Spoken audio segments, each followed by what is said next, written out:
Assalamualaikum warahmatullahi wabarakatuh. Perkenalkan, nama saya Septiani Amanda dari Fakultas Sistem Komputer. Di sini saya akan membuat tugas mata kuliah Security System. Nah, di sini saya akan mulai menjelaskan metode cybercrime. Metode ini dibagi dalam 5 bagian, yaitu yang pertama sniffing. Sniffing adalah tindakan kejahatan penyadapan yang dilakukan menggunakan jaringan internet dengan tujuan utama untuk mengambil data dan informasi sensitif secara ilegal. Cara kerja sniffing adalah ketika Anda terhubung ke jaringan yang bersifat publik. Saat Anda melakukan proses transfer data dari klien server dan sebaliknya, karena data yang mengambil pada klien dan server yang bersifat bolak-balik. Sniffing ini akan menangkap paket-paket yang dikirimkan dengan cara ilegal menggunakan tools pembantu.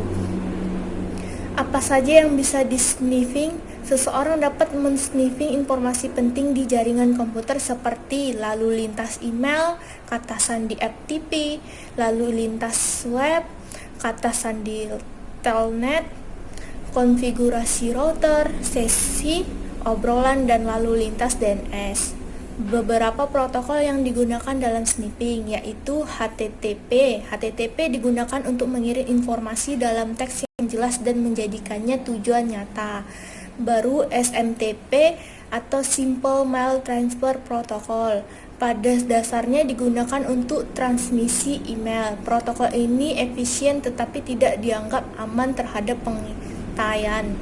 Baru IMIP atau Internet Message Access Protocol, sama dengan SMTP tetapi rentang terhadap sniffing. Yang terakhir adalah Telnet. Telnet mengirimkan semuanya atau nama pengguna, kata sandi, penekanan tombol. Sebagian teks biasa melalui jaringan dan karenanya dapat digunakan dengan mudah di sniffing. 2. Destructive device. Destructive device merupakan sebuah program atau software yang berisi virus dengan tujuan untuk merusak data di dalam komputer seseorang yang menjadi korban. Contoh program ini adalah worm, trojan, horse, nukes, email box, dan yang lainnya. Kegiatan hacking dengan metode destruksi device ini merupakan hacking yang berguna untuk menghancurkan data dengan mengirimkan berbagai virus merugikan. Pelaku cybercrime yang melakukan destruksi device ini tentunya seseorang yang memiliki keahlian tinggi dalam ilmu komputer dan menguasai algoritma yang rumit dan program komputer untuk membuat kode malware. Jadi kesimpulannya, destructive device adalah salah satu metode cybercrime yang dilakukan dengan cara menyusupkan virus yang bisa membuat data yang ada pada komputer seseorang yang menjadi korban tidak bisa digunakan atau dalam kata lain mengalami kerusakan. Baru yang ketiga, password cracker.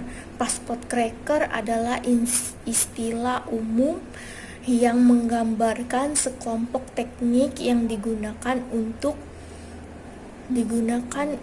memperoleh password pada sebuah sistem data. Password cracking khusus mengacu pada proses mendapatkan password dari data yang dilindungi dengan password. Namun, harus dicatat bahwa cara-cara menipu seseorang agar memberi password seperti melalui phishing tidak dianggap sebagai password cracking. Menebak password berdasarkan pengetahuan yang sudah ada sebelumnya dari pemilik sistem komputer dianggap cracking karena password tidak dikenal sebelumnya. Cara termudah password cracking adalah menemukan menemukan secari kertas yang bertuliskan password yang diletakkan pada monitor atau disembunyikan di bawah keyboard. Teknik umum lainnya adalah dumpster diving, yaitu seorang penyerang yang mengais keranjang sampah untuk menemukan sampah dokumen yang mungkin berisi password. Berikut adalah beberapa teknik umum yang digunakan dalam password cracker. 1. Serangan diksionaris, sebuah serangan yang merupakan cara tercepat dan terbaik dalam melumpuhkan mesin. 2. Serangan hybrid. Bentuk serangan lainnya yang terkenal adalah serangan hybrid. Sebuah serangan hybrid akan menambahkan angka atau simbol terhadap nama file untuk keberhasilan mengcrack password. Yang ketiga, serangan brute force. Bentuk serangan yang paling rumit adalah brute force, biasanya memakan waktu yang sangat lama. Tergantung kompleksitas password tersebut, terkadang perlu waktu sampai seminggu guna menebak password. Serangan brute force merupakan metode password cracking yang secara singkat lebih kuat daripada serangan metode kamus. Yang keempat, DDoS. Distributed Denial of Service atau lebih dikenal dengan nama DDoS adalah sebuah percobaan penyerangan dari beberapa sistem komputer yang menargetkan sebuah server agar jumlah traffic menjadi terlalu tinggi sampai server tidak bisa menghandle request-nya. Jenis-jenis DDoS yaitu adalah UDP flood. UDP atau User Diagram Protocol adalah jaringan protokol tanpa sensor yang membanjiri port sebuah remote host secara acak. Baru ICMP atau ping flood. Pada serangan ICMP flood, resource target akan dibanjiri dengan request ICMP secara cepat tanpa menunggu respon dari Anda. Berikutnya SYN flood. Pada serangan SYN flood, pesan sinkronisasi atau SYN diterima di mesin host untuk memulai dengan jabat tangan. Yang terakhir, ping of death. Serangan ping of death atau POD adalah serangan di mana serangan mengirimkan beberapa ping yang salah atau berbahaya ke komputer. Yang terakhir, yang nomor 5 adalah spoofing. Spoofing adalah salah satu kejahatan di dunia maya yang cara kerjanya dengan mengakses secara ilegal baik berupa perangkat komputer, mobile, email, serta akun lainnya, dan kemudian penjahat tersebut akan berpura-pura bahwa dia adalah pemilik yang asli. Tujuan melakukan spoofing untuk mendapatkan informasi sensitif baik dari individu maupun organisasi. Setelah berhasil mendapatkan akses yang pasti, hacker akan mulai melakukan tindakan-tindakan yang merupakan biasanya spoofing dilakukan dengan manipulasi menggunakan nama organisasi atau perusahaan ternama sehingga membuat orang-orang percaya untuk memberikan data sensitif yang dimiliki seperti username dan password. Jenis-jenis spoofing yaitu NDTV spoofing. NDTV spoofing adalah kejahatan dengan cara menyusup, merestart identitas asli secara ilegal, kemudian memanfaatkan identitas tersebut untuk tindak kejahatan yang merugikan beberapa pihak. IP spoofing. IP spoofing adalah jenis spoofing dengan memanfaatkan IP untuk menyembunyikan atau menyamarkan lokasi dari mana asal mereka mengirim dan menerima data secara online. Email spoofing. Spoofing email ini menjadi kejahatan yang paling sering terjadi di internet. Biasanya mereka mengirimkan email dengan pengiriman palsu dengan tujuan untuk mencuri informasi penting yang Anda miliki. Dan DNS spoofing. DNS spoofing terjadi dengan cara memalsukan atau merubah alamat IP dari domain tujuan Tujuannya, domain name server berfungsi merubah alamat IP menjadi domain yang mudah diingat. Baru web spoofing. Web spoofing adalah serangan spoofing dengan target website yang mana hacker melakukan perubahan akses dan membuat duplikat website. Cara pencegahan spoofing yaitu menggunakan SSL, memasang filter di router, ekskripsi dan autentifikasi. Hati-hati menerima email yang berbahaya, nyalakan spam filter. Baru yang terakhir, hindari klik link atau tautan. Masuk ke bagian kedua. Di sini saya akan menjelaskan bagian-bagian dari ragam kejahatan di dunia maya, yaitu 1. Carding atau cyber fraud. Carding adalah cara berbelanja dengan menggunakan kartu kredit dari orang yang tidak kita kenal yang diperoleh secara ilegal. Carding merupakan kejahatan kriminal yang sering dilakukan dalam mudah untuk dilakukan dengan canggih.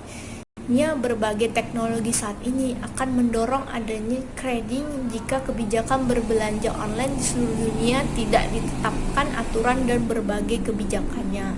Cara kerja dalam carding adalah mencari target kartu kredit yang masih valid, mencari target marketplace atau toko online, mencari target pembelajaran dalam hal produk apa yang ingin dibeli, memasukkan data pembayaran dengan menggunakan kartu kredit tersebut. 2. Hacking. Hacking adalah kegiatan menerobos program komputer milik orang atau pihak lain. Hacking adalah orang yang gemar mengoprek komputer, memiliki keahlian membuat dan membaca program tertentu, dan terobsesi mengamati keamanan atau security-nya. Ada 2 jenis kegiatan hacking. 1. Social hacking. Dalam jenis hacking ini yang perlu diketahui, hacker adalah informasi tentang sistem apa yang dipergunakan oleh server, siapa pemilik server, siapa admin yang mengelola server, koneksi apa yang digunakan, bagaimana server itu tersambung internet, informasi apa saja yang disediakan oleh server tersebut, apakah server tersebut juga tersambung dengan LAN di sebuah organisasi, dan informasi lainnya. 2. Technical hacking merupakan tindakan teknis untuk melakukan penyusupan ke dalam sistem, baik dalam alat bantu atau hacking tools atau dengan menggunakan fasilitas sistem itu sendiri yang dipengaruhi untuk menyerang kelemahan atau lubang keamanan yang terdapat dalam sistem inti dari kegiatan ini. Yang ketiga itu masuk ke cracking. Cracking adalah kegiatan membobol suatu sistem komputer dengan tujuan mengambil, sedangkan orang yang melakukan cracking disebut cracker. Cracker biasanya mencoba masuk ke dalam suatu sistem komputer tanpa izin atau autorisasi. Individu ini biasanya berniat jahat atau bisa jadi buruk sebagai kebalikannya dari hacker, dan biasanya mencari keuntungan dalam memasuki suatu sistem. Masuk ke nomor 4, hijacking. Hijacking adalah salah satu jenis cybercrime yang cara kerjanya dengan melakukan pembajakan hasil karya orang lain. Biasanya dilakukan dengan meniru cookies user lain agar dapat mengendalikan aktivitas user tersebut. Ada beberapa jenis hijacking, diantaranya pack hijacking, hijack attack, bluejacking, DNS hijacking, dash hijacking, browser hijacking, domain hijacking, dan hijacktis. Masuk ke nomor 5, dephishing.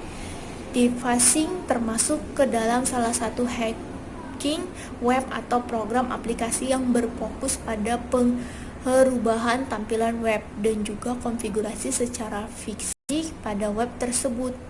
Dephishing juga terkadang berfokus pada program aplikasi tanpa harus melalui kode secure program.